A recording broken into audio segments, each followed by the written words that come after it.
Ó, tá gravando oficialmente, agora são as pessoas que não falamos besteira mais, porque fica gravada as besteiras que a gente fala. Bora começar a trabalhar, então?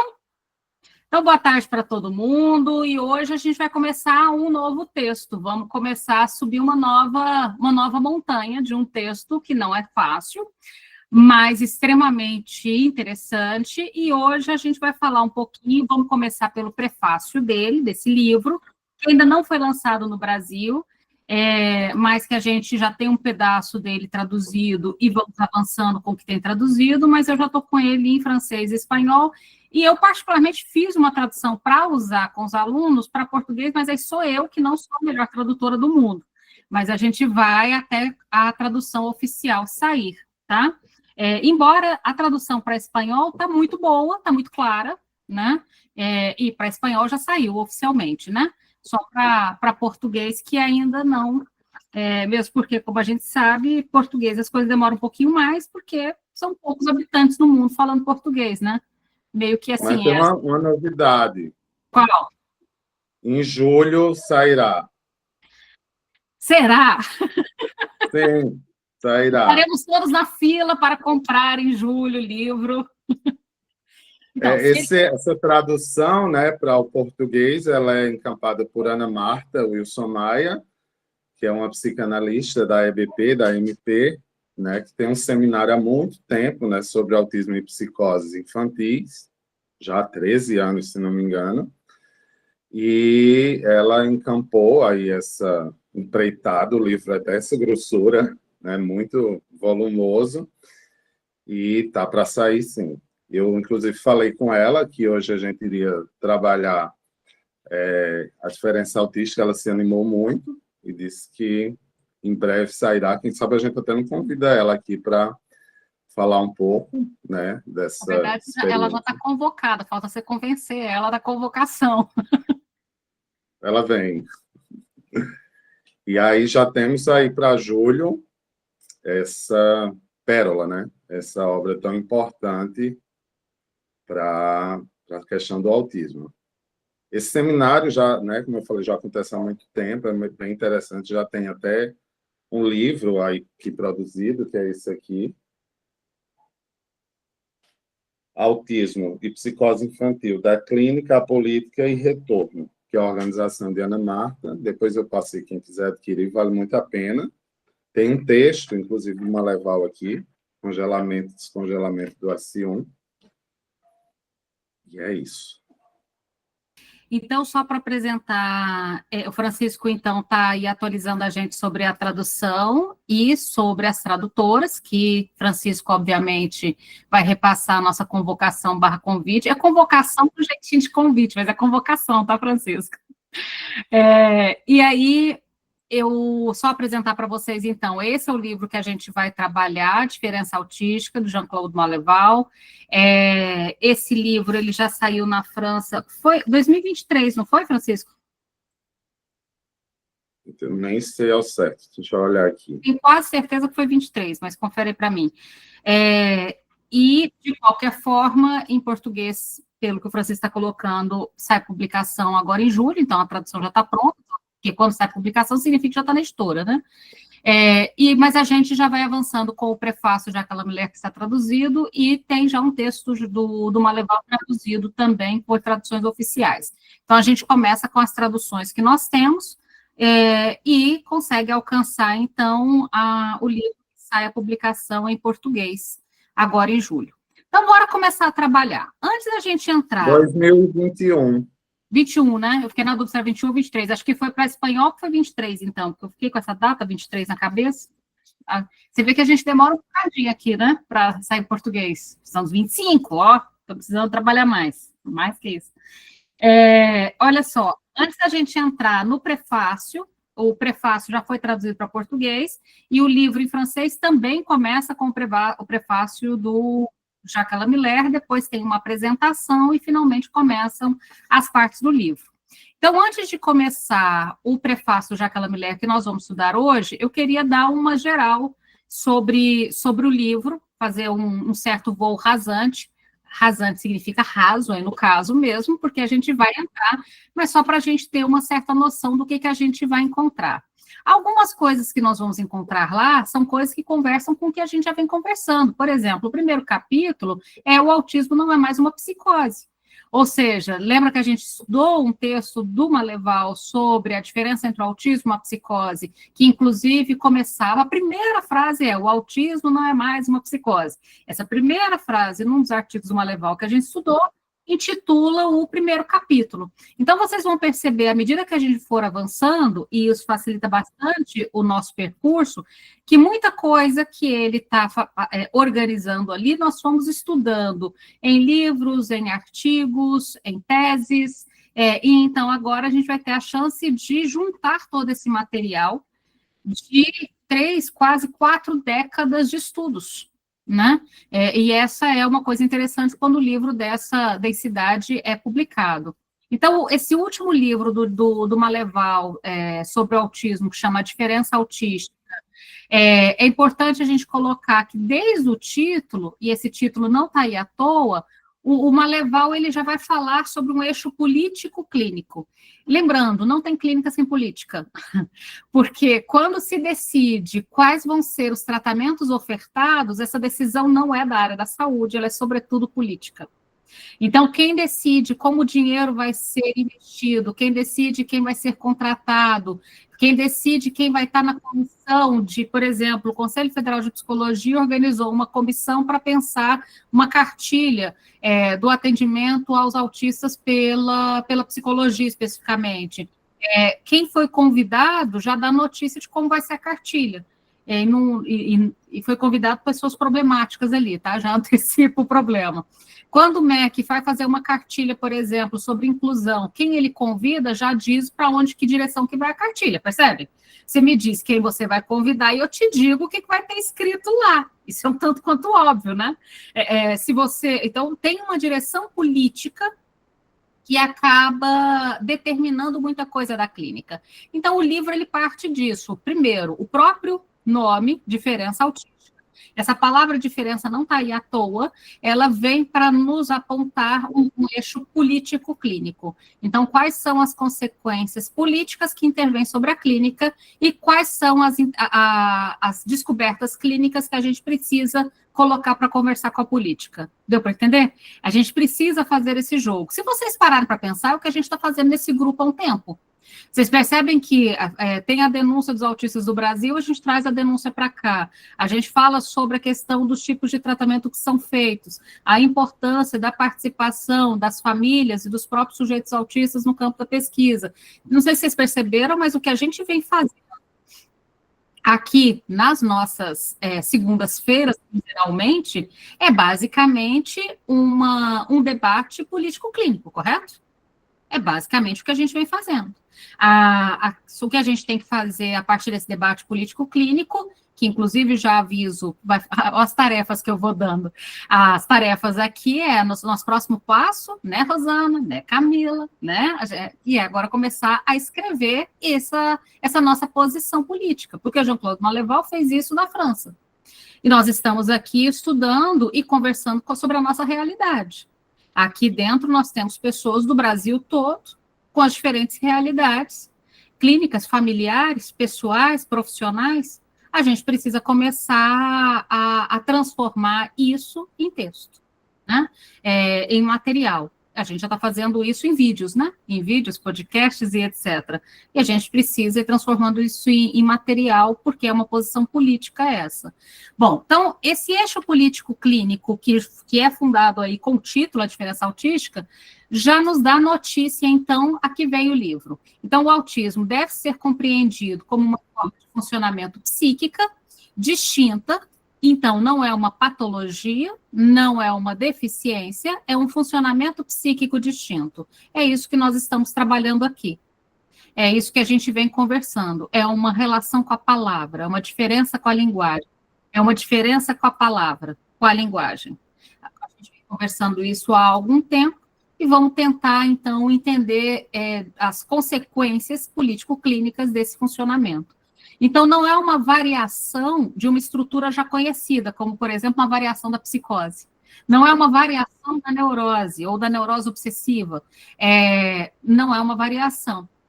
é uma outra estrutura, uma quarta estrutura, um funcionamento psíquico distinto. Alguns pontos que eu acho importante aí, quando que eu fiquei pensando, me debatendo aqui, lendo o livro, sobre por que o Maleval escolheu a palavra diferença, né? Então, eu vou levantar algumas coisas que eu pensei, mas eu queria... Eu sei que nem todo mundo leu o livro ainda, estamos no começo do livro, mas vamos pensar, essa palavra diferença é importante para a gente em português também. Vamos pensar que ela veio. Nenhum autor, quando escolhe o título do livro, escolhe à toa, tá? O título do livro é uma espécie de convite, né? Eu convido você por um certo título que eu dou. Então, esse título não está aí à toa. Então, primeiro, sobre a diferença autística. Eu pensei a diferença, no primeiro ponto, para despatologizar, ou palavra que não queria sair, despatologizar sem banalizar. Então, quando a gente está despatologizando, a gente não está banalizando essa posição de não chamar de patologia. Não é uma banalização, é um modo de pensar que se é um funcionamento de uma vida inteira, nasce-se autista, vira-se um bebê, uma criança, um adolescente, um adulto, um idoso autista. Se esse funcionamento atravessa a vida toda, como é que eu posso dizer que isso é uma patologia? Afinal, teoricamente, uma patologia, ela tem um tratamento para uma cura, né? E qual seria essa cura? Né? O que vem depois? Então, despatologizar não é banalizar. Digo isso porque, por exemplo, até nas redes sociais, outro dia eu coloquei, né, autismo não é uma doença. Um cara foi lá e me deu uma bronca. Aí eu tirei o comentário, coloquei assim, estava feio o comentário, porque ele xingou, meio feinha, sabe? Aí eu coloquei sabe quando você deixa você nem apaga, mas você deixa para ninguém ver, né? Você vira um fantasma. Aí ele foi lá no privado, mas me mandou mais um monte de descascada, e eu pensando, gente, só porque eu disse que não é uma patologia. É tão grave dizer que não é uma patologia? A pessoa ficou brava, é uma deficiência gravíssima, isso e aquilo, vocês estão romantizando, não estamos romantizando nem banalizando. Estamos dizendo que quando você trata como patologia, você abre uma caixa de Pandora perigosa.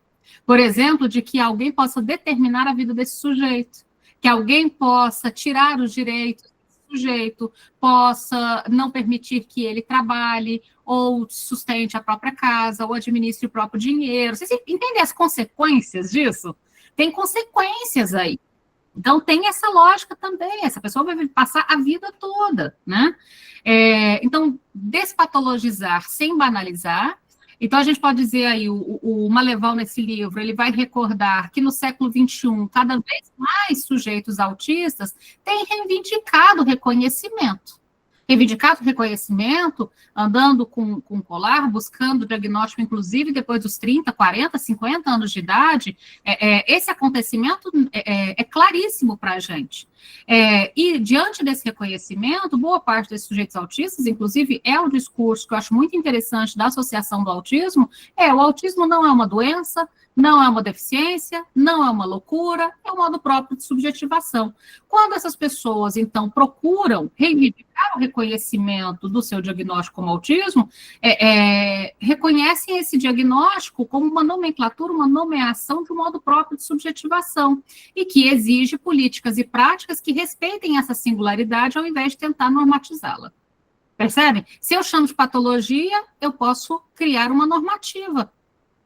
Então, eu preciso repensar essa lógica. Então, o primeiro ponto da diferença autística é um modo diferente de funcionamento, não necessariamente patológico de funcionamento. Eu peguei a diferença nesse sentido. Deixa eu pensar em outra forma. Também pensei a palavra diferença no sentido da estrutura, uma estrutura diferente. Diferença autística como uma quarta estrutura, uma nova estrutura. Nós temos neurose, psicose, perversão, e agora a gente tem uma diferença estrutural, que é essa nova estrutura, que é o autismo.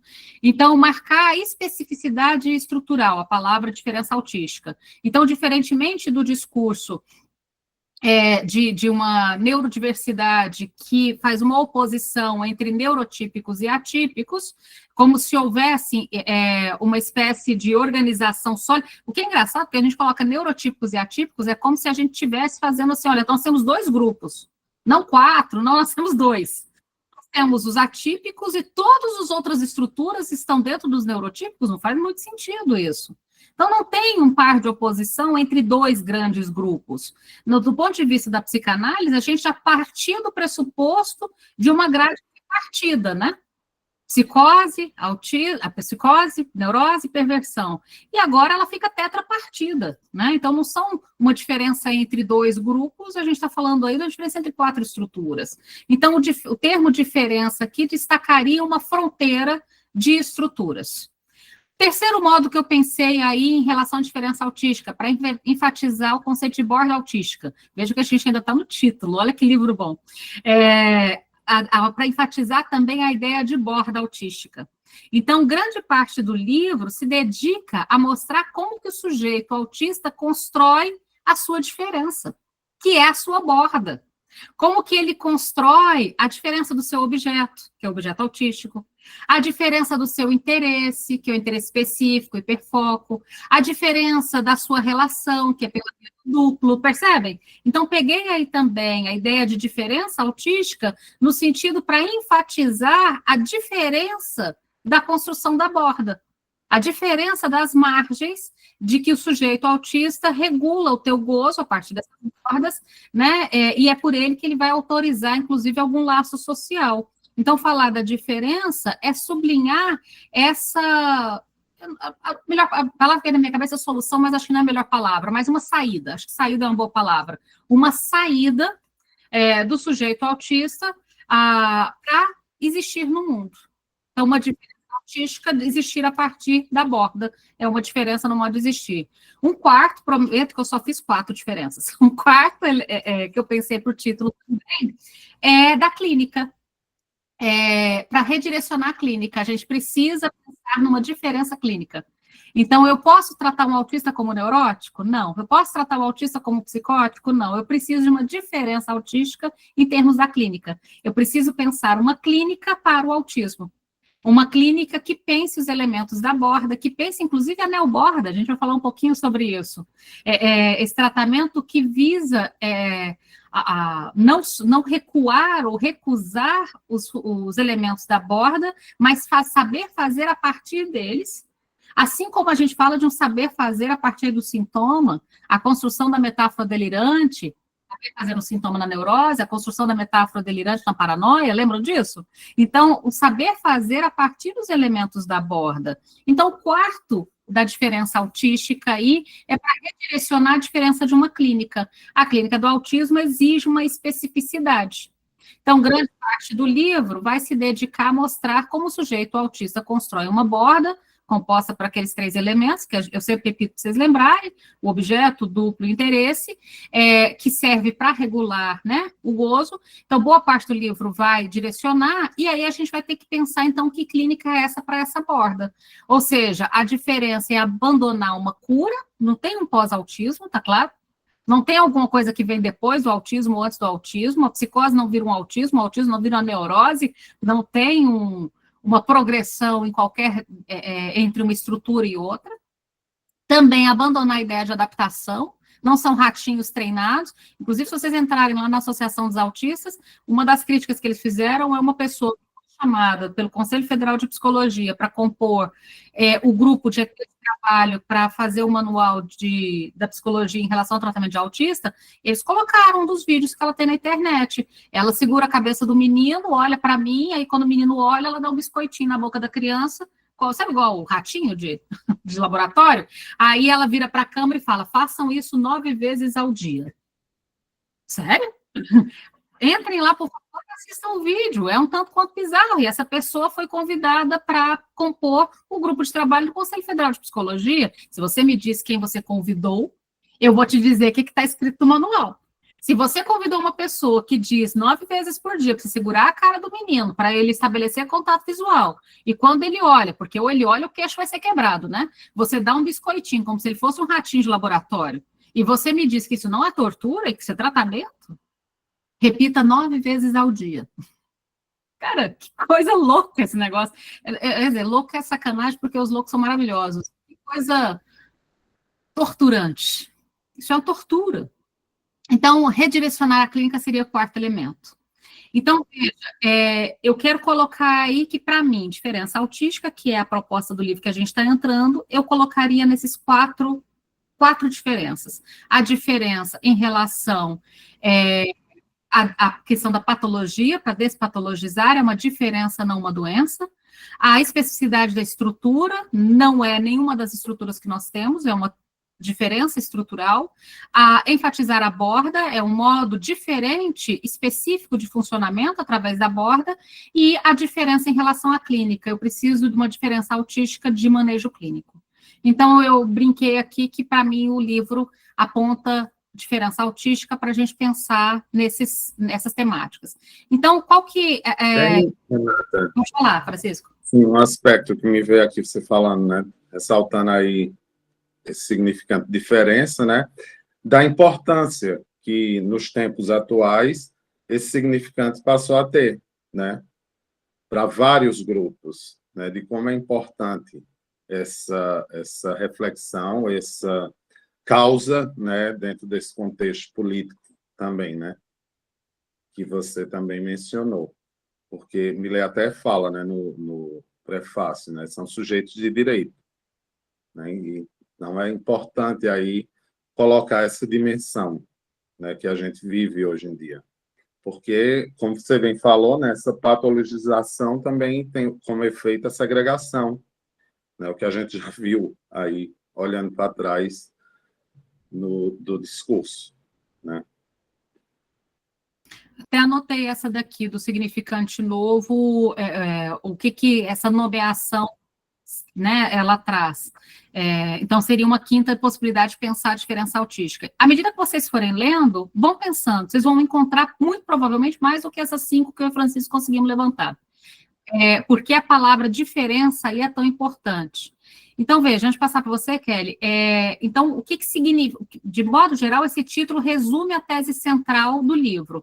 Reconhecer a diferença autística é condição ética para uma prática que não violente as defesas do sujeito.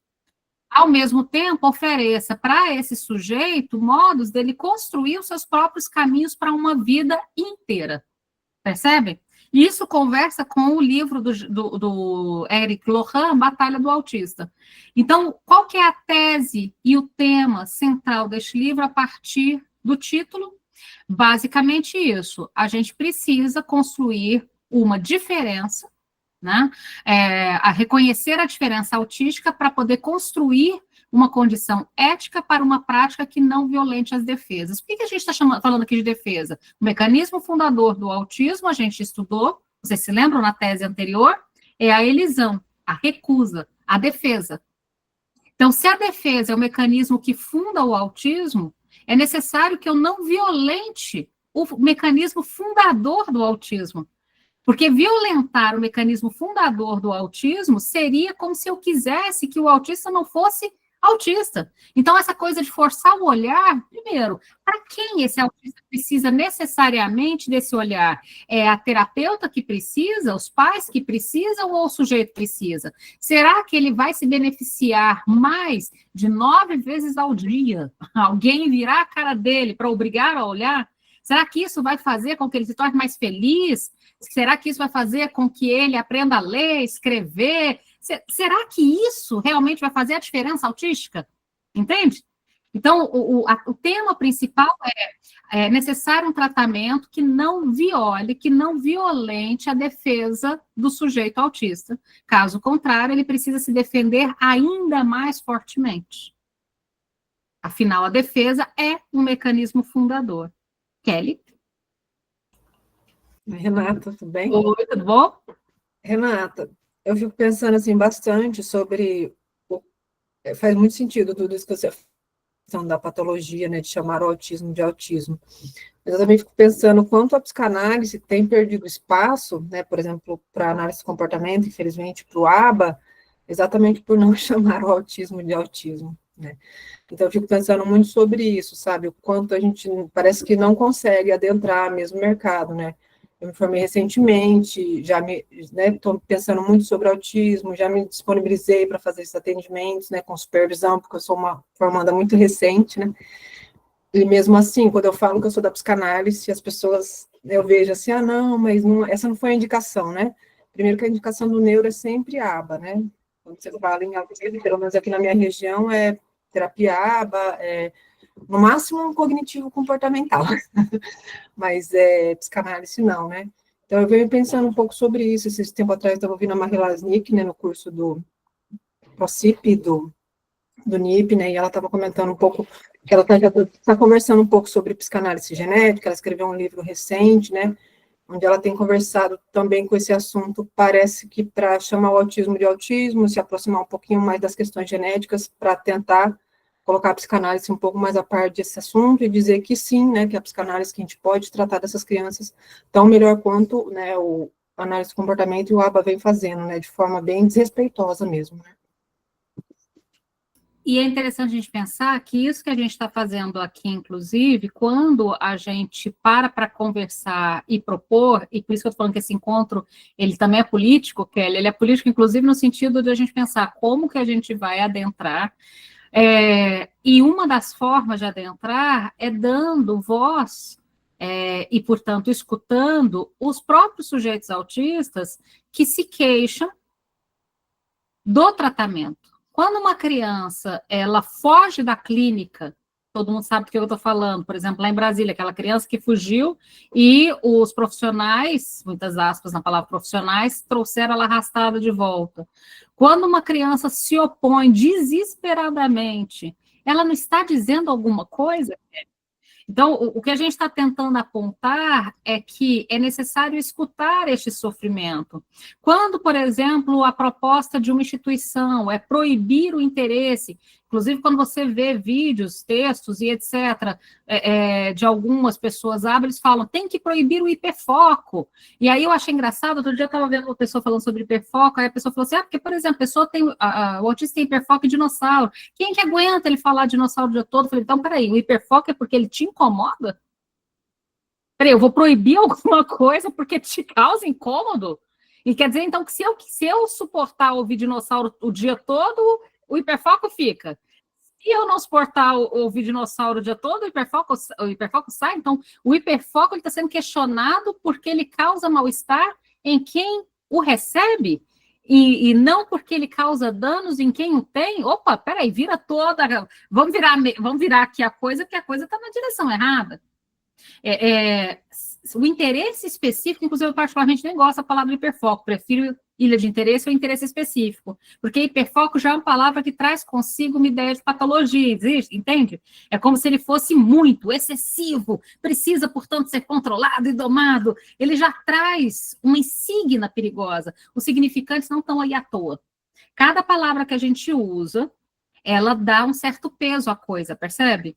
Mas você tem razão, Kelly, a psicanálise, ela precisa reconquistar esse espaço, mas um dos modos de reconquistar é pelas notícias que a gente tem, como a Luciana colocou ali, a gente tem, então, a criança que chora, grita, chuta, e aí a gente pergunta, por que ela está tão furiosa com o tratamento? Bom, os pais amam seus filhos, então, quando eles percebem que isso é sofrimento, talvez eles deem abertura para uma outra possibilidade que não seja tortura, que não seja sofrimento. Todas as outras estruturas, a gente propõe um tratamento que não seja pela via da tortura. Por que o autista tem que ser torturado?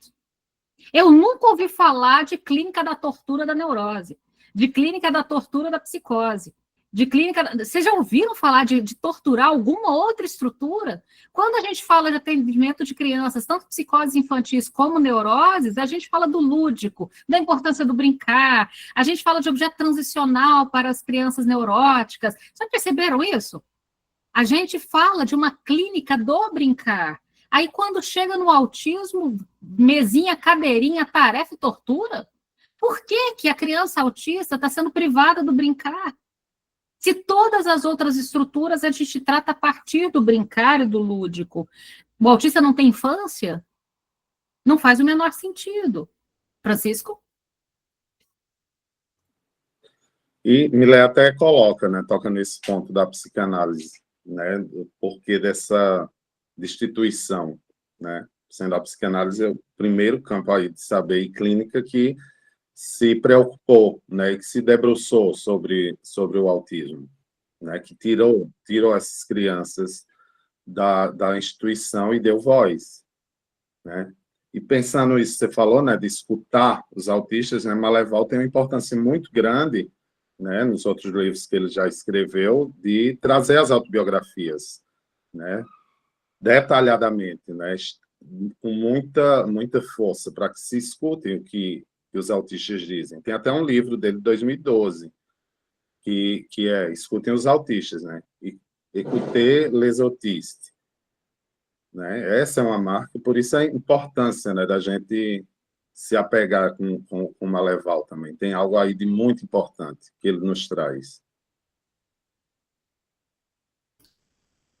E é interessante essa coisa do escuta os autistas, já que a Lambiler está fazendo uma referência aqui, Francisco, que você está colocando, por exemplo, a gente foi montar, na semana passada começamos, eu da UFICAT, mais alguns professores, sobretudo, os outros professores são todos de São Paulo, da Unifesp, Unicamp, são todos de São Paulo, eu só ontem que estou em Goiás. A gente começou um curso de especialização e capacitação para professores da rede em relação à questão do autismo. Começou semana passada, ele é gratuito, pago pela FAPESP. E aí, interessante, Francisco, uma das coisas que a gente teve a preocupação foi, precisamos conversar com a Associação dos Autistas, pessoas autistas de modo geral, porque eles têm que participar.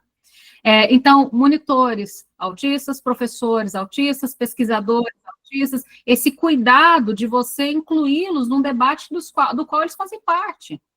E a própria associação, por exemplo, eu faço parte da Associação dos Autistas, eu não sou autista, mas eu estou lá como pesquisadora. Então, você faz, uma troca muito importante. Você faz uma troca em que nós todos temos uma temática em comum. Então, ninguém deve impor um saber sobre esses sujeitos sem escutá-los, por isso o estudo das autobiografias. E por que a gente precisou estudar as autobiografias? Porque até então é o que se tinha de voz. Hoje a gente tem, além das autobiografias, eles próprios falando, né? Olha que maravilha!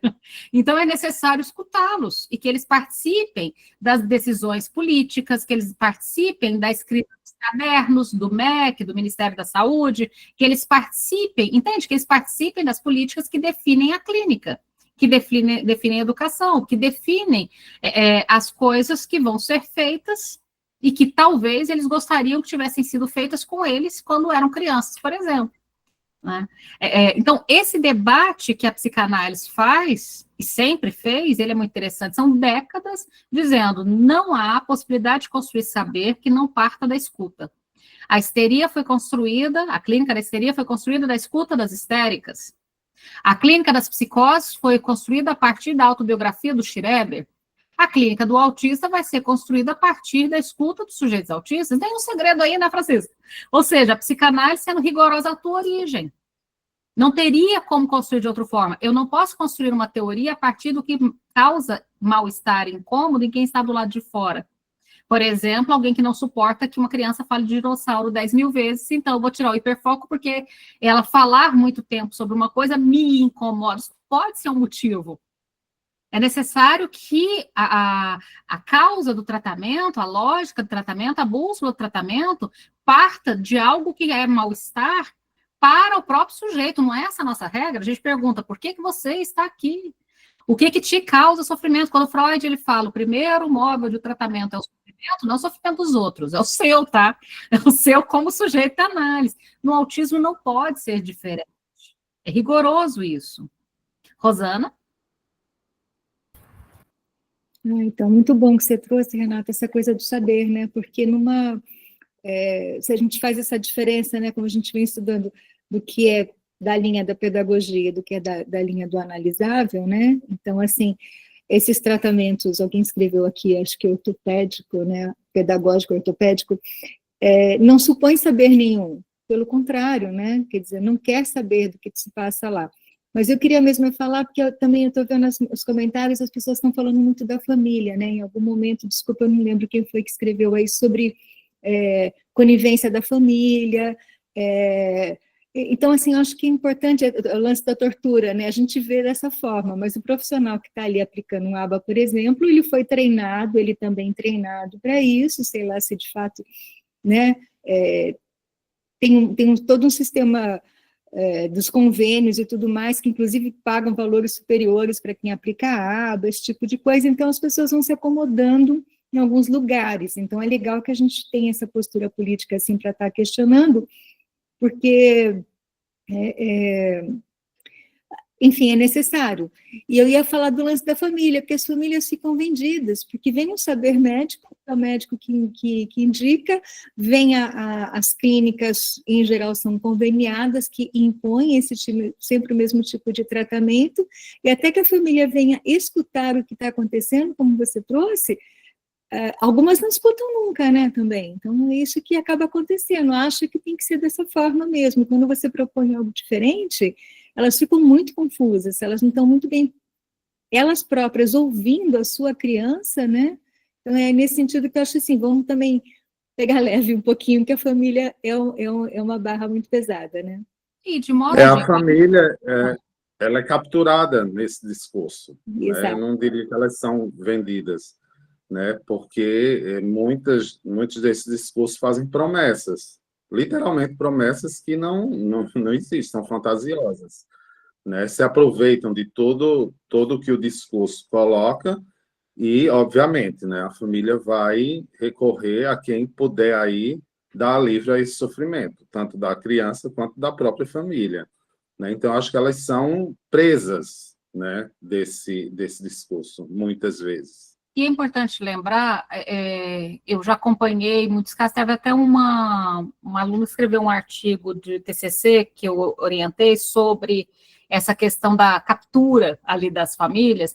Então, a gente acompanhou ali algumas famílias que foram recebendo seus primeiros diagnósticos e procurando tratamento, e fomos acompanhando ali, por entrevistas e tal, essas famílias. O desespero das famílias de fazer a coisa certa diante de um discurso, tem que ser rápido, tem que ser para ontem, tem uma janela de oportunidade, se não começar imediatamente, vão ter danos, se começar agora, mas é um discurso que não dá tempo nem de pensar. E aí eu fico pensando, se eu me colocar do lado de lá, bom, os pais querem o melhor para os seus filhos, né? Então, se alguém diz isso é o melhor para os seus filhos, é muito provável que os pais vão comprar este produto que foi dito que é o melhor para os seus filhos. Então, o terrível dessa história é justamente esse protocolo que os pais não são da área, então eles precisam aceitar que os profissionais da área sabem o que estão dizendo. Se alguém diz para você, você tem que operar a coluna e colocar parafuso nela toda, senão você não vai voltar a andar, você olha e fala, mas ele é um profissional da área, eu devo ter que colocar esses parafusos mesmo.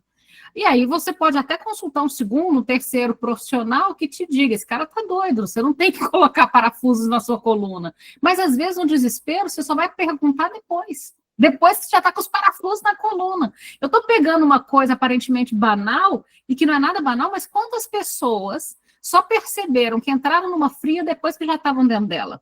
Em todos os campos. E quando a gente está falando de um filho, de uma criança, e que você diz, não há tempo a perder, isso tudo tem que ser feito de imediato e correndo, e tem que ser feito em 40 horas, e tem que ser feito o dia todo, e tem que ser feito na escola, e tem que ser feito em todos os lugares, é um desespero, inclusive os pais estão se endividando.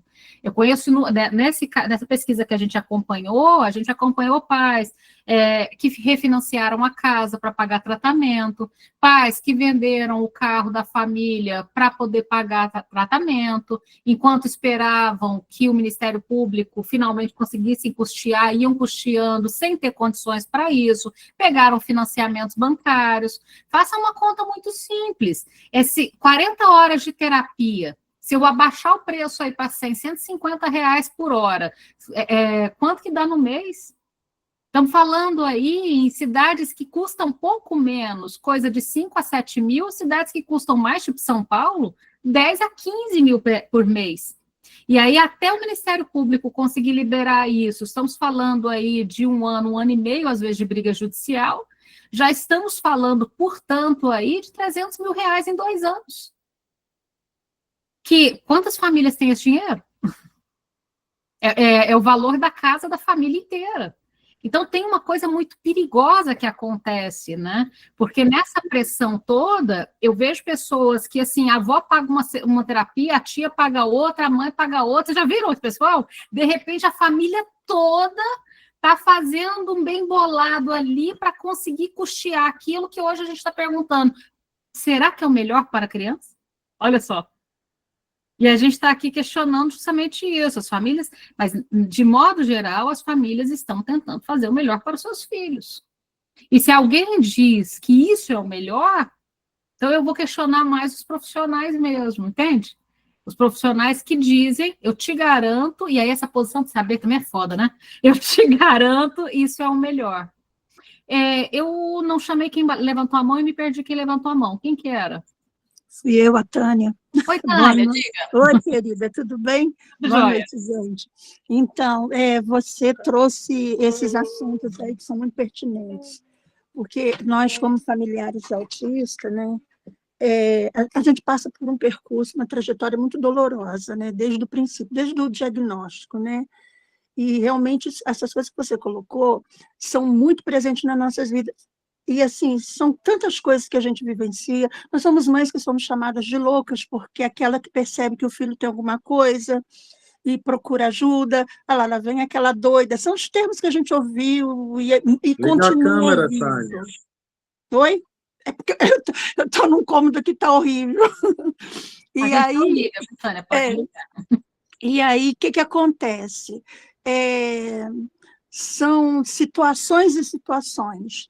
Existem, sim, essas questões que a Renata colocou muito bem, né? Se alguém chega, se um profissional chega, ó, a única forma do seu filho melhorar é fazer isso e isso, a mãe e o pai vão certamente apostar nisso tudo, vai envolver realmente família, tem famílias que estão realmente endividadas, e de contrapartida também nós temos uma resistência da psicanálise como uma via de tratamento para o autista, que é muito grande, e a gente sabe que isso é um trabalho bem feito já há muito tempo, né, que vem acontecendo, porque universalizar que somente um tipo de tratamento dá conta do autismo, isso é crueldade, né? E a psicanálise ainda traz aquela carga de que a mãe que é a geladeira, que foi a culpada. Que quem trouxe, né? A ideia da mãe geladeira foi o Kanner, viu? O Bettelheim fez a burrice de repetir, mas quem trouxe foi o Kanner. Pois é, e isso fica muito, muito registrado. Eu ouço mães, eu sou membro de uma associação aqui na minha cidade, de 300 mães, e elas continuam insistindo nessa fala, por mais que você tente explicar e colocar para elas. Então, a resistência é muito grande. E apostam sempre em aba. E aí fica aquela guerra, porque o governo vem com essa questão do plano de saúde, atende ou não atende, o valor é exorbitante. Então, são vivências muito, mas muito difíceis, né? E a luta da psicanálise para entrar nesse processo aí desse cuidado realmente existe que a gente olhe para a família, porque eu acho que se a gente conseguir dobrar, a palavra não seria essa, né? Mas vou colocar o que veio à mente agora. Se a gente conseguir trabalhar essa situação com relação às famílias, de entender que a psicanálise pode estar cuidando, tratando, lidando com o autista, respeitando o que o sujeito é, a inclusão vai ser realmente verdadeira, né? Porque até a inclusão, mesmo que todo mundo prega, prima e espera, não acontece porque o sujeito não é respeitado como tal. Então, não tem como incluir. Como que vai incluir alguém que você quer modificar o tempo todo? Né? Então, são muitas questões. E as suas colocações são realmente pertinentes. A de todos aí até agora, né? E acredito que todo mundo que está envolvido aí com esse comprometimento, né? De fazer o diferente, fazer com respeito, com conhecimento, isso é muito importante, a gente realmente precisa. Nós estamos precisando agora, então, com esse boom de diagnóstico, eu acho que a gente precisa muito, muito, muito da psicanálise mesmo. Você sabe que isso que você falou, Tânia, você falou uma coisa que eu não tinha pensado, é tão simples, mas como é que vai haver inclusão se o meu foco é em modificar todo o tempo pessoas? Você falou uma coisa tão simples, Tânia, mas tão boa. Isso que você colocou, veja, como é que vai haver de fato? Porque inclusão é eu aceitar a diferença, é eu topar a diferença. Como é que vai haver inclusão se o foco é em mudar, ajustar, adaptar o outro, e não repensar a instituição que o recebe? Você percebe, Tânia, o quanto você colocou uma coisa simples, mas que é o eixo central para a gente pensar que, na verdade, as pessoas não estão, de fato, pensando em inclusão? Você se escutou? Sim, eu sempre penso nisso, toda vez que eu gosto muito de estudar, né? Principalmente as coisas que você passa são, assim, para mim tem muito sentido. E aí eu penso muito nisso, como que inclui se o sujeito não pode ser quem ele é, né? Se a gente não pode trabalhar com o que ele produz, com o potencial dele, né? Lembra de falar isso no grupo de mães, porque isso é muito bom. Inclusão não é o mudar o outro, inclusão é o mudar a inclusão é o mudar a estrutura digamos, das instituições para receber a diferença, e não anular a diferença para que ele entre. Isso que você falou é precioso, Tânia. Guarda, leva para as associações, e isso vai dar uma virada na cabeça ali, muito bacana. Muito legal isso que você falou, realmente muito bom. Bom, Maia? obrigada. Oi, então, eu queria fazer um questionamento que realmente, assim, é uma dúvida, não é uma opinião. Sobre adaptação. A psicanálise, ela, então, não traz não busca trazer nenhuma adaptação para esse sujeito, para que ele viva numa sociedade capitalista? Tipo assim, o capitalismo, querendo ou não, ele está presente, né? Dificilmente tem como tirar ele da forma que a sociedade está estruturada. Então, como é que... É uma dúvida real que eu tenho. Maia, sua pergunta é excelente. Primeiro, o capitalismo é foda, né? Nem a gente está dando conta dele, não, viu, Maia? Nem os neuróticos estão sobrevivendo ao capitalismo. Lembrando que 15% a 20% de todas as profissões vão ser substituídas por inteligência artificial. Então, até os neuróticos, que aparentemente estão super bem adaptados ao sistema capitalista, estão sendo cuspidos para fora. E mesmo aquelas pessoas que são super bem adaptadas ao capitalismo estão recebendo salários que não são compatíveis com o sustento de uma vida. Então, acho que sua pergunta é até mais complexa, percebe, Maia? Porque ela avança para além do autismo, ela avança para o fracasso do capitalismo mesmo. É claro que o capitalismo ele veio para ficar e eu não vejo a possibilidade dele sair. Mas quando a gente assiste que... Vocês viram que semana passada saiu a pesquisa de um banco que faz financiamentos mundiais, e dos 50 países analisados por esse banco, você é na Folha de São Paulo, depois dá uma olhada, posso colocar aqui. O Brasil foi considerado o país mais desigual. Aí quando você olha que o Brasil, de 50 países, 46, 50, sei lá, países analisados, vou colocar aqui no chat da Folha de São Paulo. Rosana, se você puder pegar na Folha e colocar aí no chat, é o país mais desigual, Maia. Eu vou te dizer que o nosso problema não é só o autismo. Quando a gente tem que 75% dos jovens querem ser influenciadores digitais, porque não vem nos estudos a possibilidade de uma profissão que permita a eles as condições de vida no capitalismo. Quando a gente percebe hoje que boa parte dos jovens abaixo de 30 anos não conseguem alcançar o rendimento dos seus pais, e acabam, mesmo quando estudando e trabalhando fora, dependendo financeiramente dos pais para complementar a renda, todo mundo sabe que isso é verdade, né? Todo mundo está percebendo isso. E quando, de modo geral, a gente percebe que, por exemplo, eu vi uma matéria... cara como é que é? Rei do ovo, um negócio assim, também na Folha de São Paulo, uma entrevista. O cara paga imposto uruguaio, patriota brasileiro, dizendo que o problema do Brasil é a Bolsa Família, porque as pessoas estão com preguiça de trabalhar. E aí, quando você vai olhar o salário médio que ele paga na empresa dele, R$ 1.670 é o salário médio que ele paga para os funcionários. Então, ele tem bilhões, ele é um dos grandes bilionários brasileiros, mas as empresas dele pagam 1.670, que eu duvido que alguém sobreviva com isso, tá? Sem se endividar.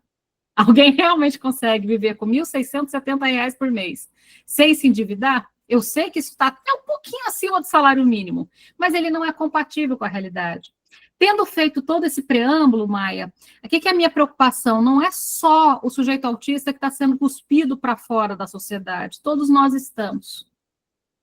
Mesmo o neurótico que estuda não está conseguindo encontrar devidamente um lugar. Quanto à questão da adaptação, o Maleval faz uma coisa muito interessante, a hora que a gente entrar agora no texto do Maleval, você vai ver. Ele vai falar de outros grupos minoritários, não só os autistas, ele vai falar, por exemplo, da população trans. e de outra, da população LGBT, da população negra, da população trans. Você sabe, Maia, quando as mulheres foram tentar entrar no mercado de trabalho, em cargos mais altos, na década de 70, elas tiveram que entrar com ternos, que imitassem roupas masculinas e com ombreiras gigantescas. Olhem na internet as ombreiras da década de 70, que tampassem as curvas femininas. Porque os seios e a cintura e a bunda feminina poderiam causar um colapso no mercado econômico. Então, a possibilidade dessa mulher ir ao mercado é que ela não carregasse consigo boa parte da sua feminilidade. Se a gente pensar na população negra, também não foi diferente. E se a gente pensar na população trans, Maia? Então, eu estou colocando essas outras populações porque se eu precisar adaptar todos para o mercado aceitar, será que eu não tenho que repensar o mercado? Será que o mercado não precisa não contratar só e exclusivamente só um certo padrão? O fato é que nós não estamos no padrão mais. Entende? Então, nesse sentido, a psicanálise, ela pensa que entre o sujeito e a sociedade, a gente está do lado do sujeito, e a gente tem que pensar em formas de fazer a sociedade mais porosa para esses sujeitos. E eu não estou falando só da população autista, estou falando de toda a diferença. O que você acha, Maia? Você me pegou nessa, porque eu sou neurótica, né? E eu tô namorando meu namorado é autista, né? E aí eu pensei nessa parte de adaptação, porque ele tem muita dificuldade, ele tá inclusive sem o Venvance e tudo mais, mas agora que você falou, não é só ele, não. Realmente eu também tô nessa, eu também tô andando numa corda bamba, com o capitalismo, com adaptações, então, concordo. Não é interessante? A Celina até coloca ali, tem um videozinho, vou achar esse videozinho e mandar para vocês. Quem achar, por favor, me fala. É um videozinho que eles fizeram, imagine que o mundo não tivesse sido feito para você. E aí eles colocam, então, uma pessoa que não tem, aparentemente, qualquer tipo de deficiência, nem visual, nem de mobilidade, etc., no mundo em que é feito completamente para cadeirantes, e ela fica completamente perdida. Não sei se você já viu esse videozinho por aí. Então, Maia, a questão é, será que a gente pode pensar um mundo que tem escadas e rampas?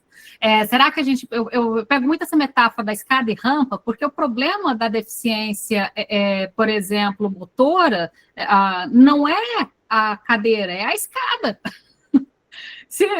O problema é a escada é o problema, o prédio é deficiente. O prédio que tem uma deficiência, falta ao prédio uma rampa. Se o prédio não tivesse essa deficiência, o cadeirante subiria e entraria no prédio à vontade. Eu brinco um pouco com isso, acho que a gente tem que dar uma girada para o outro lado. Francisco?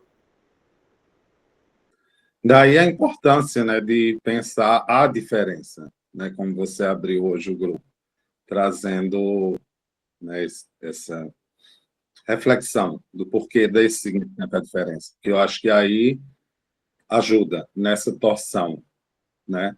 Porque é a partir da diferença, a partir de como esse sujeito está no mundo, lida com o mundo, né? E daí a gente pode propor, escutando-os, ajudá-los, né?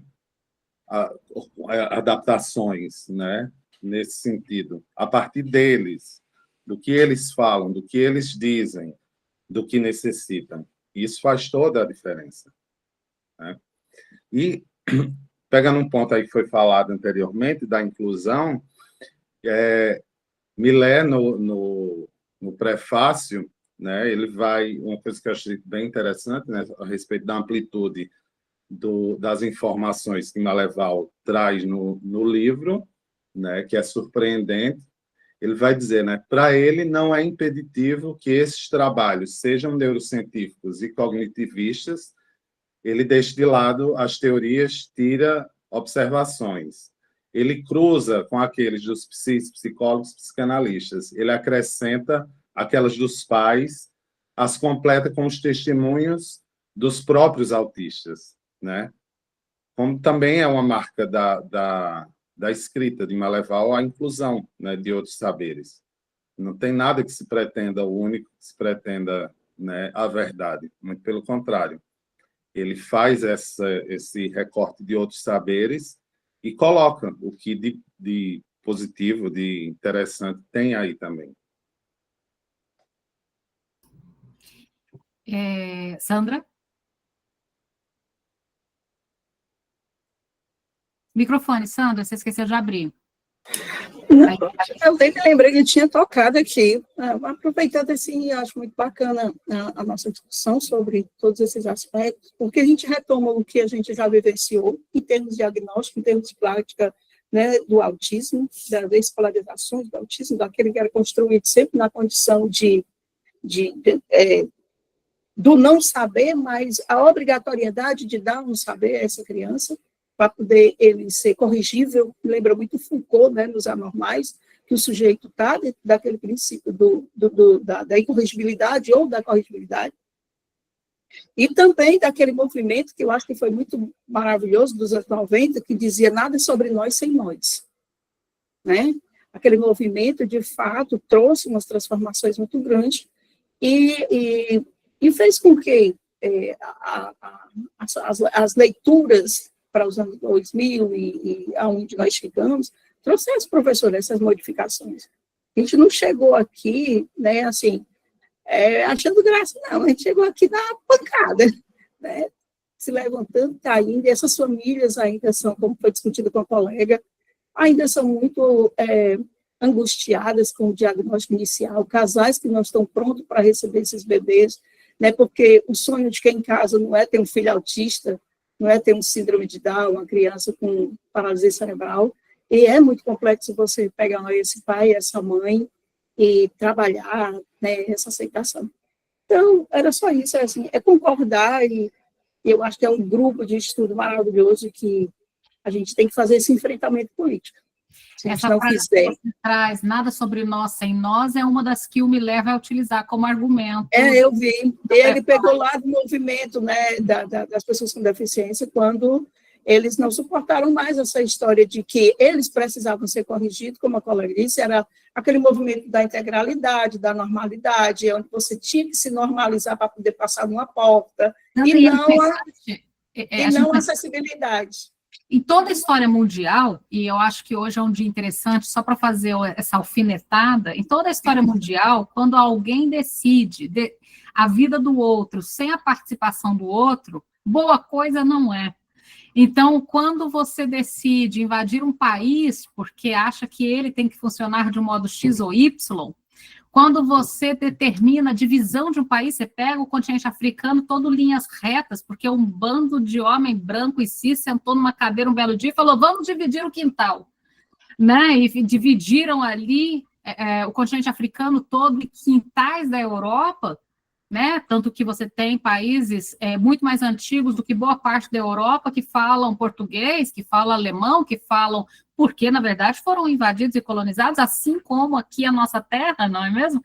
Então, Sandra, quando a gente fala dessas invasões, bárbaras, de passagem, né, vira aí uma provocaçãozinha, porque quando a gente fala do indivíduo, a gente também está falando de algo que não é só um a um, é uma noção. Então, toda vez que alguém decide como a vida deve ser num determinado lugar, ou para uma determinada pessoa, sem a participação dessa pessoa, boa coisa não é.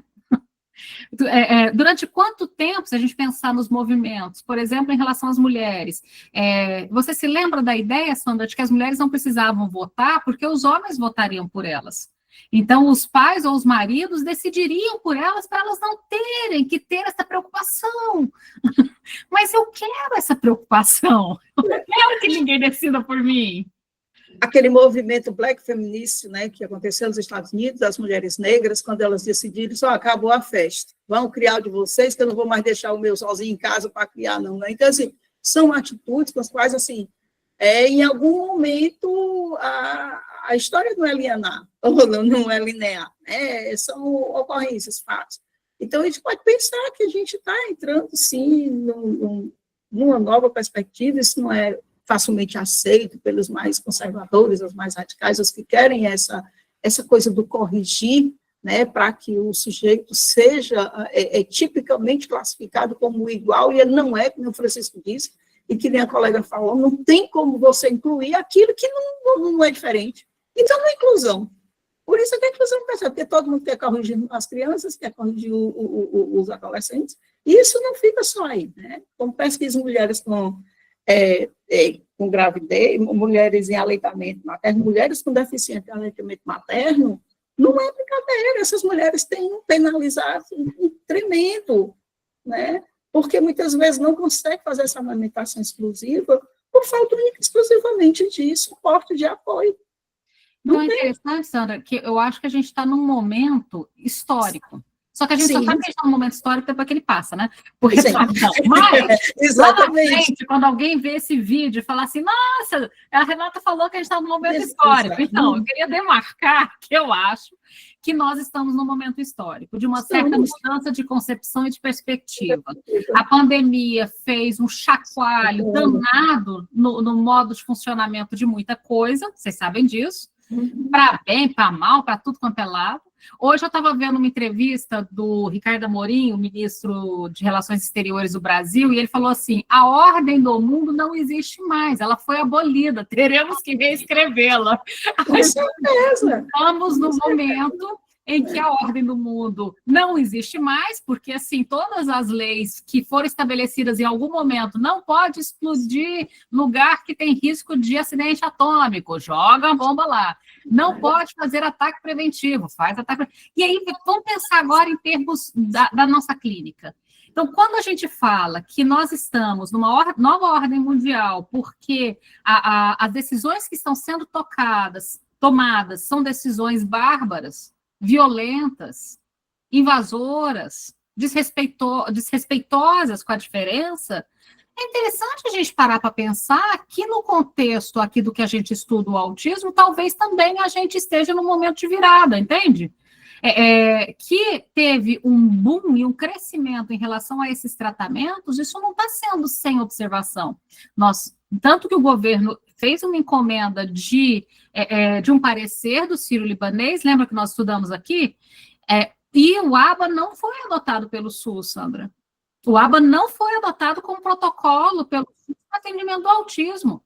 Vocês entendem como isso é importante? Então, assim, o ABA ele é uma realidade em clínicas privadas. No Sistema Único de Saúde, não é ele a diretriz que governa. Não é ele que estabelece as diretrizes do tratamento do CAPS-I, entende? Não é ele. E isso é muito interessante. E não é ele porque o governo encomendou uma pesquisa importante e a pesquisa constatou que, olha, não só não tem, cara, é uma ferramenta cara, não tem os resultados prometidos, e ainda 48% das pessoas que foram submetidas desenvolveram transtorno de estresse pós-traumático. Não recomendamos. Se vocês não se lembram desse documento, me falem e eu mando novamente no grupo. Mas todo mundo lembra que eu mandei o parecer do Hospital Sírio-Libanês, Centro de Pesquisa Sírio-Libanês, sobre o ABA.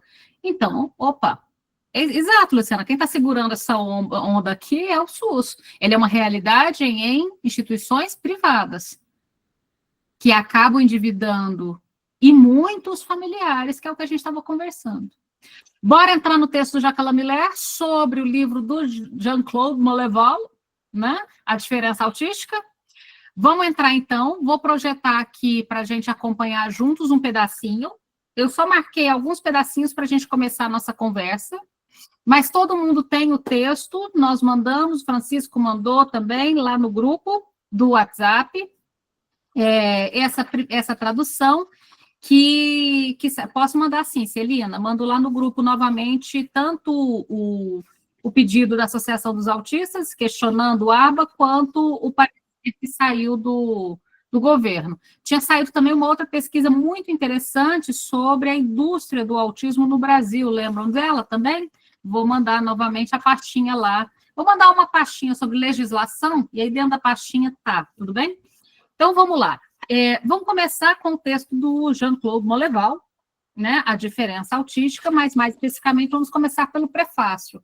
Então, o Jacques Lamillère vai nos apresentar, nos introduzir a esse livro que a gente vai aí mergulhar de cabeça e começar a estudar. E olha que começa já com um baita elogio, né? Se eu leio uma Leval, é para me instruir. Realmente é impressionante a pesquisa. E aí ele brinca, né? O Maleval deveria dirigir um laboratório. Não parece uma pessoa trabalhando sozinha, parece que ele tem um laboratório inteiro à disposição. E realmente, quando você pega a densidade desse livro, as 400 páginas de trabalho desse livro, você percebe que, de fato, é uma pesquisa de décadas. É um trabalho de uma vida, de um clínico que dedicou uma vida a esse trabalho com o autismo, né? Então, se hoje leio uma Leval, é para me instruir, né? A amplitude de sua informação surpreende. Não, ele não leu tudo, pois a literatura americana e inglesa sobre o autismo é imensa, mas ele a conhece e explora como pessoa. Saibam, ele é único, né? A gente está aqui, saibam, ele é único.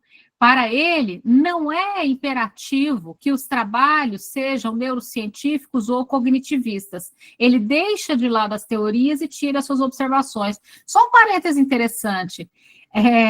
Eu, particularmente, não só conheço o ABA, como já li o manual, os manuais, e posso dizer com propriedade o que eu não concordo nele. Mas eu queria saber se os praticantes de ABA já leram a psicanálise. Entende a diferença?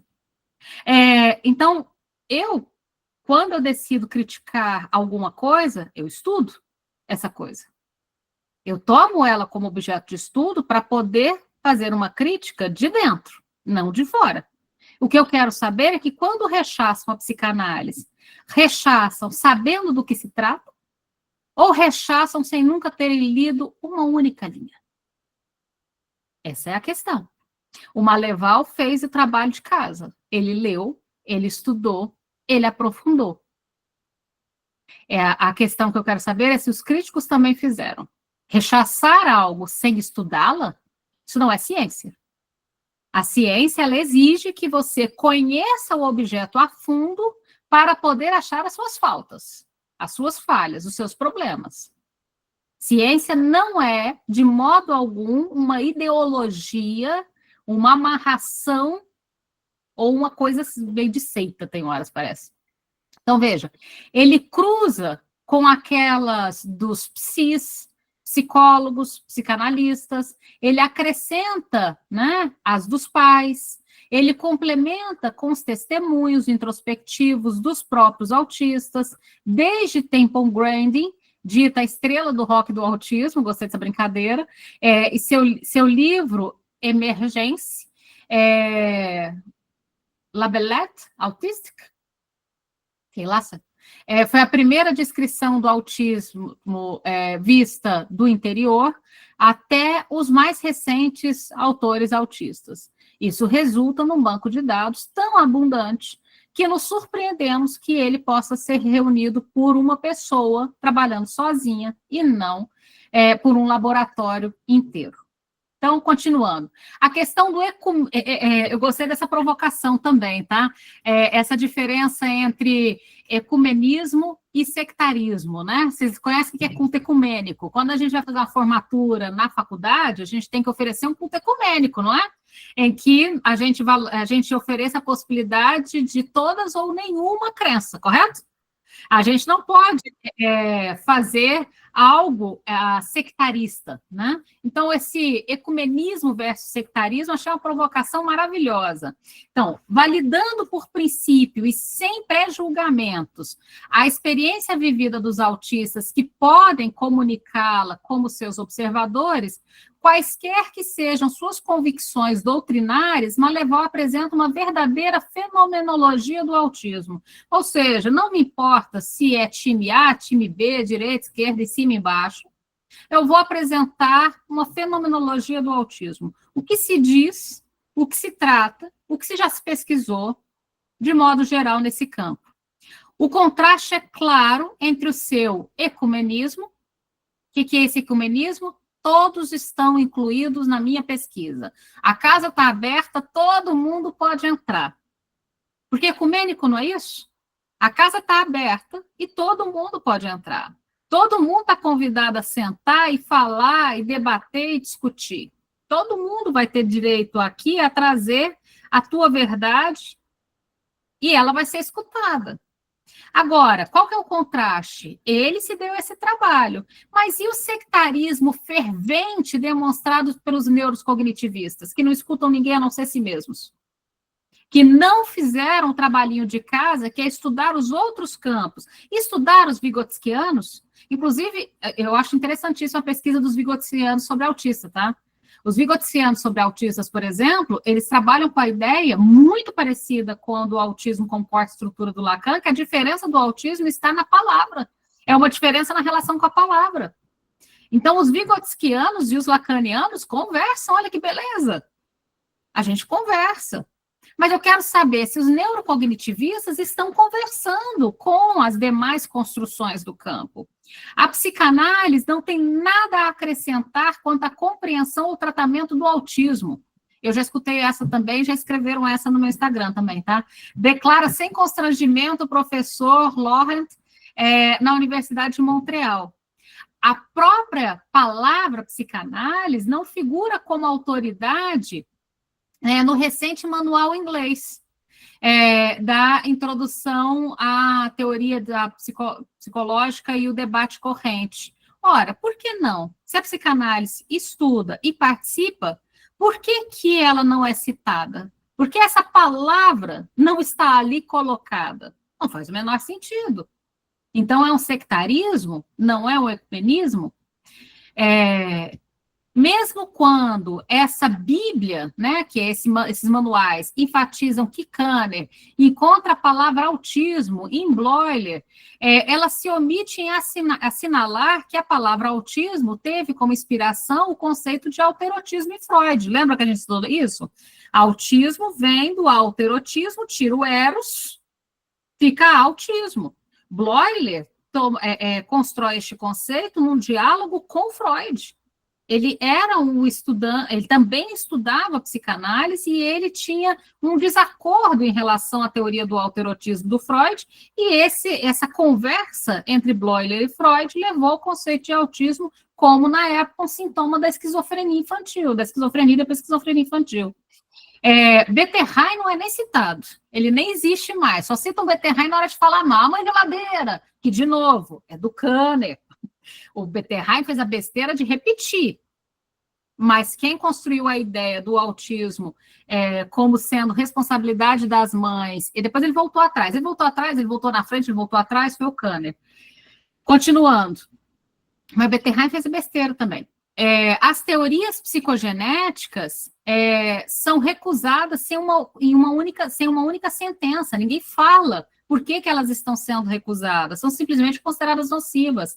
Nada está mais distante do espírito científico do que o fanatismo pela ignorância. Impecável. Então, vem cá, ciência é fanatismo? Ciência é o contrário de fanatismo. Quando eu digo, não quero nem ler, nunca ouvi falar e já não quero nem saber, sabe aquela pessoa que você fala assim, você viu tal filme? Não vi, nem vou assistir. Você olha e fala, eita, como assim? Não vi, nem vou assistir. Outro dia eu estava comentando sobre o filme do Ney Matogrosso. Falei, você viu o filme do Ney Matogrosso? A pessoa falou, não vi, nem vou assistir. Eu olhei e falei, eita, o filme é maravilhoso, assista, tá perdendo. Não vou assistir. Nossa, por que não? Eu não assisto esse tipo de filme, eu pensando, qual tipo? Você fica até com dificuldade de entender por onde o raciocínio da pessoa está passando. Então, peraí, esse espírito, tá? Uma coisa é quando eu falo que a pessoa não quer ver um filme ou escutar uma música. Eu conheço gente que diz, eu não escuto nenhuma música brasileira. Eu falo, sério? O Brasil realmente deve ser um país muito interessante, é o único país no mundo que só conseguiu produzir música ruim, é isso que você está dizendo? Todos os outros países do mundo devem ter alguma música que você gosta, mas aqui, magicamente, nenhuma. Vocês conhecem essas pessoas que se recusam a ver filme nacional ou escutar música brasileira? De onde que elas tiraram essa premissa? Um monte, né, Janaína? O que eu acho uma loucura, porque quem que vai viver sem Elza Soares, Caetano Veloso, Gilberto Gil? Quem que vai viver sem isso? Que loucura! Mas veja, é como se a gente estivesse dizendo, mas uma coisa, esse fanatismo pela ignorância de quem não é cientista. Outra coisa é o fanatismo pela ignorância de quem se diz científico, entende? Então, uma coisa é uma pessoa que fala, eu não escuto música brasileira. Tá bom, mas ele nem é músico, ele não é um cientista da música, ele não é um pesquisador sobre o assunto, ele é só um besta ignorante. Problema dele. pior para a vida dele, que vai ficar sem músicas maravilhosas no repertório. Agora, alguém que ocupa um lugar de saber, não pode. Não pode. Então, isso é muito importante. Então, é muito distante desse espírito científico, esse fanatismo pela ignorância. Eu não sei, eu não li, eu não estudei, já acho que não serve para nada. Então, o sopro de tolerância e de abertura que anima o trabalho do Maleval o conduz à prática do espírito do tempo, com o espírito do tempo colocando o seu livro sob o significante da diferença. Por isso que eu coloquei, veja, ele apresenta esse livro dizendo, olha, veio trazer uma diferença. Eu não venho trazer um manual, uma verdade, eu não venho trazer a Bíblia do autismo, eu venho trazer uma diferença. Trago a diferença, é diferente do que vocês estão estudando, é diferente do que vocês estão propondo, que tal conhecer essa diferença? Olha que delícia, não é? Ele apresenta essa lógica. Então, então ele conduz a praticar, né, com o espírito do tempo, esse espírito do tempo de que só quer vender certezas, ele vende uma diferença. Olha que delícia. Aí a gente realmente é um negócio dele. Porque se tem uma coisa que vende, é certeza, né? Certeza é uma coisa que vende. E aí a gente vem e fala, olha, certeza eu não tenho, verdade eu não tenho, mas eu tenho uma diferença, aceita? Olha que delícia. Você compraria, Francisco, a diferença no mercado? Eu compraria. Vou lá na barraca. Então, a gente não está propondo um manual, uma Bíblia. Essa é a sutileza. Isso, Ricardo. Essa é a sutileza, percebe? Ele não está dizendo a última verdade sobre o autismo. Manual do autismo. Diferença. Ofereço aqui uma diferença. Então, os Eu faria até, pegando o ensejo do São João, só falo de São João, né? E nem vou. A barraca da diferença. Não tem a barraca do beijo, a barraca da diferença. Vai ser a barraca da diferença. Então, não estamos vendendo verdade, não estamos vendendo saber pronto, não estamos oferecendo a diferença, um pensamento sobre a diferença. Então, os autistas com efeito, como os homossexuais antes dos autistas, os transexuais depois, se colocam... Lembra que a gente estava falando agora? Acho que foi a Duda, eu esqueci o nome de quem eu estava conversando. Me perdi aqui, que a gente estava falando sobre os grupos que também tiveram que conquistar seu espaço, porque se for por questão de adaptação, vão ser jogados para fora da sociedade. Você realmente acha que gente, eu me lembro, hoje em dia todo mundo tem tatuagem, eu mesmo tenho um punhado, mas vocês lembram quando a pessoa falava assim, você não pode tatuar, que empresa vai te contratar se você tatuar? Vocês lembram disso? Nenhuma empresa vai contratar, e eu pensando, não, mas tatuagem é tão legal... Né? Tatuagem e marginalidade, né? Tatuagem e marginalidade, você lembra, Janaína? Que loucura, olha só. Hoje é difícil quem não tem uma tatuagem, né, Janaína? Agora ficou difícil. Mas, então, nós tivemos já inúmeros... O mundo, se a gente for... O mundo quer que você se transforme em homem, branco, hétero, cis, para ser aceito nele. Caramba, mas ficou gente mais de fora, não ficou, não? Ficou quase todo mundo. Então, nesse sentido, veja, o grupo dos autistas não é o primeiro a reivindicar um lugar, mas certamente reivindica a partir de lugares que já foram também reivindicados por outros grupos, como, por exemplo, a população LGBT, os homossexuais antes dos autistas, os transexuais depois. Vocês viram a marcha esse final de semana? Que coisa linda, maravilhosa. Inclusive, Ney Matogrosso cantando um dia antes, que coisa maravilhosa. Ou seja, e sobre envelhecer, né? Envelhecimento LGBT, temática extremamente importante. A população que precisa envelhecer saudável. Eu lembro de um dia eu falei para meu pai, você viu a população trans, expectativa de vida, 36 anos. Meu pai olhou e falou, mas como assim? Como tem um grupo que morre com 36 anos? Foi para você ver. A gente conversando na mesa do almoço de domingo. Como assim tem um grupo? Aí ele parou, pensou, falou assim, que quando eles colocam o nariz para fora, alguém mata, foi a única possibilidade. Porque não tem como um grupo inteiro de pessoas ter uma expectativa de vida de 36 anos num país igual ao Brasil. Vocês conseguem imaginar um negócio desse? Isso é um absurdo. Então, veja, a população trans também está lutando por um lugar, por existir, para usar banheiro. Para usar banheiro. Já viram isso? Né? O que você falou, Giana?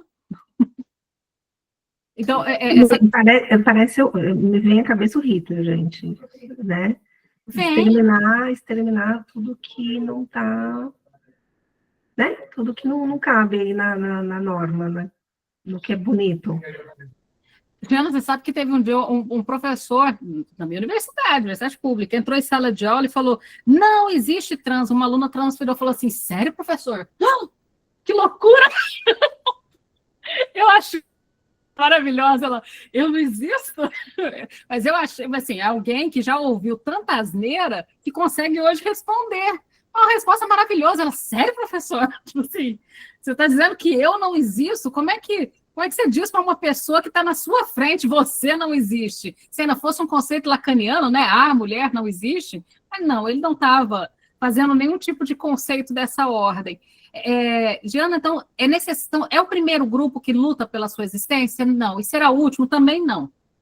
Inclusive, deixa eu colocar um grupo que nunca teve espaço para lutar pela existência. As psicoses. Já perceberam isso? As psicoses são antiquíssima. A gente tem a história da loucura do Foucault, todo mundo conhece. É um tema antiquíssimo. E, no entanto, vocês conhecem um movimento, associações que lutam por esse direito? Também é um grupo que ainda vai ter que lutar muito para existir no mundo, né?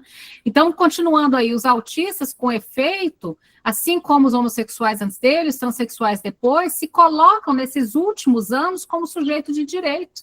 Eu tenho direito de existir, de trabalhar, de entrar na faculdade, olha que coisa, né? Não é curioso você exigir direitos humanos, basicamente, direitos de existência? Eles se organizam em comunidades, a internet teve um papel determinante, todo mundo sabe, né, na criação da primeira associação, por exemplo, dos autistas, em 92, eles agem em grupos de pressão, intervêm presencialmente, presentemente na clínica que lhes concerne, movimento da época. Nada resiste a ele. O que combina com uma reverência obrigatória, aí aqui começa um problema para a gente pensar, uma reverência obrigatória ao discurso médico e seu poder discricionário. Aí aqui é importante a gente guardar, vamos voltar muito nesse ponto, dessa reverência que precisa ser questionada. Vê-se em todo lugar os cuidadores, os sabidos, recuarem e cederem frente às reivindicações dos objetos de cuidado, do conhecimento, a que se tornaram os objetos de pleno exercício. Os autores dos manuais, olha a diferença entre a diferença e o manual, né? Os autores dos manuais, dos quais eu falava, se desculpam por não serem autistas eles mesmos. E com essa falta, dão seguimento a cada capítulo com uma contribuição advinda da comunidade autística. Tudo nos leva a prever que essa prática se generalizará em conformidade com o slogan "Nada sobre nós sem nós". É o primeiro que usa esse slogan? De modo algum. Esse slogan é mais antigo, como Sandra nos lembrou. Para a gente fechar, só mais esse pedacinho. Então, diferença versus déficit. Então, a outra questão que a gente coloca para o título da diferença autística é pensá-la como uma diferença e não como uma deficiência, né? Então, o que era um autista? Ou mesmo, o que ele reivindica, né? O que reivindica a vanguarda da comunidade dos autistas? A erradicação de todas as concepções e de todos os termos depreciativos que implicariam que os sujeitos em questão seriam menos que os outros. Ou seja, igualdade jurídica implica em igualdade clínica. Seria preciso que o autista não seja em nada inferior. Ele é outro, ele não é menos, ele é outro. Vocês entendem a diferente e menos entende? É outra coisa. Por consequência, lá onde estava a deficiência, advém a diferença. Hierarquizar, comparar o completo e o incompleto, normal e o patológico, né? Discriminar a função e o disfuncionamento, né? São as pessoas funcionais e as disfuncionais, não testemunha nada além de abuso de poder. Eu vou ressaltar este abuso de poder e eu acho que ele é um tema muito importante. Nada mais do que o abuso de poder, porque quem ocupa um certo lugar diz o que é normal, né? Quem ocupa um certo lugar diz o que é beleza, diz o que é certo, diz o que é bom, diz quem vai para o céu, quem vai para o inferno, diz, ou seja, quem ocupa um certo lugar dita as normas desse plano e de outro plano, olha que loucura, né? Até de outro plano está sendo ditado porque ocupa de um certo lugar. Então, isso tem a ver com os sujeitos? Não, isso tem a ver com poder.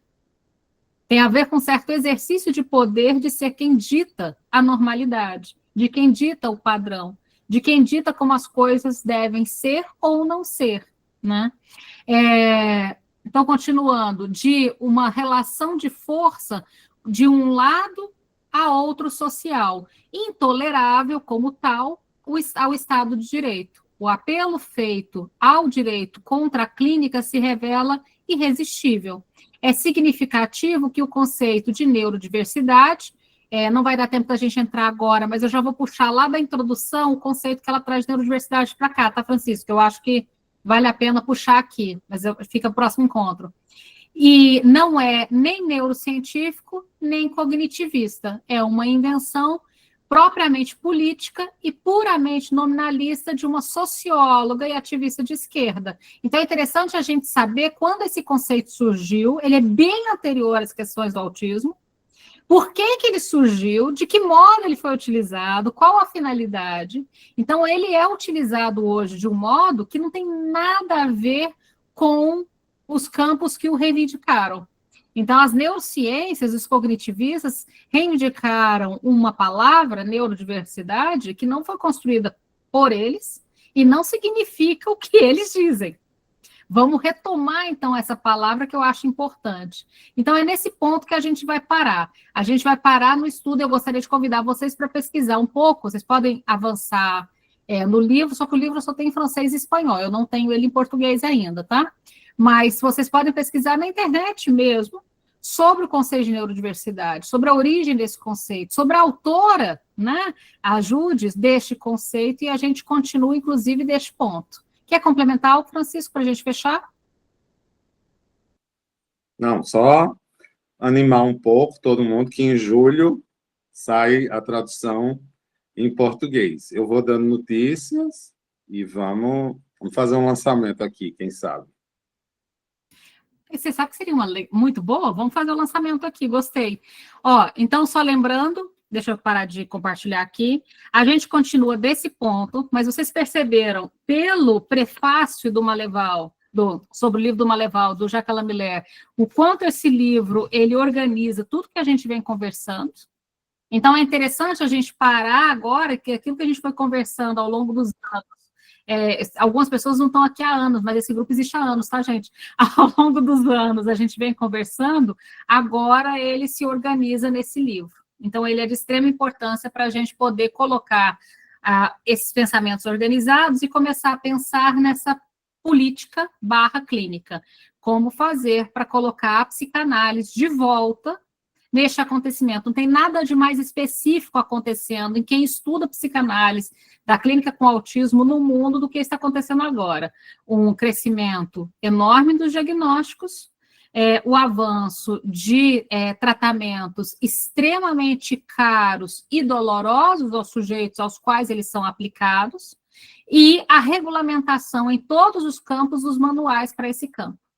Então, é neste momento que está sendo escrito no Ministério da Educação, no Ministério da Saúde, no Conselho Federal de Psicologia, os manuais que legislam sobre as práticas estão sendo escritas nesse momento, vocês entendem? Os grupos de trabalho estão reunidos neste momento escrevendo. E nós precisamos participar dessa escrita. Então, eu gostaria de convidar todos vocês, chegamos hoje aqui a quase 150 pessoas, para fazer esse movimento de formiguinha que é enorme. Vamos divulgar isso que a gente está estudando, vamos escrever sobre o assunto, vamos publicizar o campo da psicanálise na clínica. Vocês entendem que o movimento da clínica, ele precisa se construir politicamente para ter espaço? Então, meu convite aqui é que a gente faça essa movimentação clara, divulgar o nosso trabalho, divulgar o que a gente está escrevendo, estudando, essa prática que a gente está articulando, essas equipes multiprofissionais. Aqui dentro desse grupo a gente tem psis, fonos, TOs, professores, pais, autistas, percebem? A gente tem um grupo vasto. Então vamos tentar organizar este conteúdo, porque este é um momento histórico. Vocês vão ver, daqui a algum tempo, assim, Renato falou que é um momento histórico. Vocês vão, porque, veja, Eu pedi para entrar no grupo de trabalho do MEC, que está escrevendo uma cartilha, e pedi para entrar no grupo de trabalho do Ministério da Saúde também, que está escrevendo uma cartilha agora, como pesquisadora, né? E não sou só eu, porque quem participa dos GTs determina o que vai ser escrito para os próximos 10, 15 anos, entende a diferença? Então, se essas cartilhas, todo mundo conhece esses cadernos, né? Que são os cadernos que saem as diretrizes do que é para ser feito. Então, se a gente não participar da construção desses cadernos, a gente vai ter que conviver mais um tanto com diretrizes que a gente não concorda. Então, as diretrizes estão sendo escritas agora. Bora, então, fazer política para fazer clínica, né, Francisco? Essa é a diferença. É isso aí. Bora lá. Aí nós não é incluído. Sim, exatamente. A gente precisa fazer essa inclusão. Beijo para todo mundo. Bom descanso. Gostei muito de vê-los todos aqui. Lembrando, quarta-feira a gente começa, então, os textos sobre a técnica. Obrigada, Renata. E Rosana e Lu, lembrando, estão estudando, porque a gente está tentando sempre fazer o contraponto de se o autismo não é mais uma psicose, o que é a psicose. Então, Lu e Rosana toparam aí estudar a tese sobre as psicoses infantis no contraponto com esse texto, com esse grupo do autismo. Estão lembrando? Então, nas segundas-feiras, uma segunda autismo, uma segunda psicose, para a gente poder fazer esse contraponto. Se o autismo não é mais uma psicose, o que é a psicose e qual a diferença entre a psicose e o autismo? É o propósito desses dois estudos paralelos. Tudo bem? Bora trabalhar. Beijo. Viva São João! Muito obrigada. Beijo, beijo, gente. Bom descanso para todo mundo. Boa semana. Boa noite. Beijo. Boa noite. Boa noite.